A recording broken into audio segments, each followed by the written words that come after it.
Hola amigos, hoy seguiré con la historia del Imperio Romano. En esta parte hablaré de la etapa llamada el Dominado. El Dominado, siglos III y IF. También ha sido llamado Bajo Imperio. En esta fase los emperadores se transforman en monarcas absolutos, toda ficción de república desaparece. El Senado mantuvo un carácter de institución asesora. Los emperadores llegaron al extremo de hacerse adorar como dioses. Los principales emperadores fueron Septimio Severo, Caracalla, Alejandro Severo, Aureliano, Diocleciano, Constantino, el primer emperador cristiano, Juliano y Teodosio. Marco Aurelio fue sucedido por su hijo Cómodo, el cual gobernó en forma excéntrica y con despreocupación por la administración y la política exterior. Su derrocamiento y asesinato, 192 DC, marcó un punto de dislocación del imperio, pues a partir de ahí comenzó la intervención del ejército en la elección de los emperadores.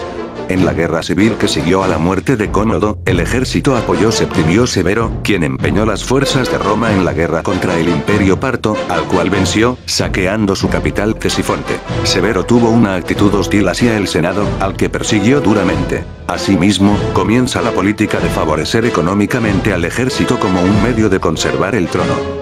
Severo fue sucedido por Caracalla, 211, quien mandó matar a su hermano Geta y realizó ejecuciones masivas entre los partidarios de este, pero también reconoció, como consecuencia de una lógica evolución social, la cualidad de ciudadano romano a todos los hombres libres del imperio. Alejandro Severo, que sucedió un tiempo después a Caracalla, tuvo que hacer frente a la agresión del renacido imperio sasánida de los persas, el que había reemplazado al parto en Irán. Fue el primer emperador romano que tuvo cierta tolerancia hacia el cristianismo, y representó los últimos restos de autoridad civil sobre el ejército. A partir de su asesinato, 235, la monarquía cae en manos de los generales y Roma se precipita en un confuso periodo que duró unos 60 años y que ha sido denominado la crisis del siglo III. La mayoría de los emperadores tuvieron el carácter de emperadores soldados y su reinado fue efímero, siendo en la mayoría de los casos, derrocados y asesinados por su sucesor o los soldados. Durante la crisis del siglo destaca la figura de Aureliano, asesinado en 275, el cual puso coto a las incursiones germánicas en territorio romano y logró la unidad del Estado al reintegrar al dominio imperial las provincias de la Galia, la cual se manejaba en forma autónoma a consecuencia de los desórdenes generados. La crisis será superada por Diocleciano, el cual intentó dar al imperio una administración más ágil, creando el sistema de la tetrarquía imperial. Mediante este sistema se dividió al Estado en 4 partes, a cargo de Césares y Augustos que tenían el deber de ayudarse y sucederse mutuamente. Pero el sistema fracasó debido al desarrollo del principio dinástico.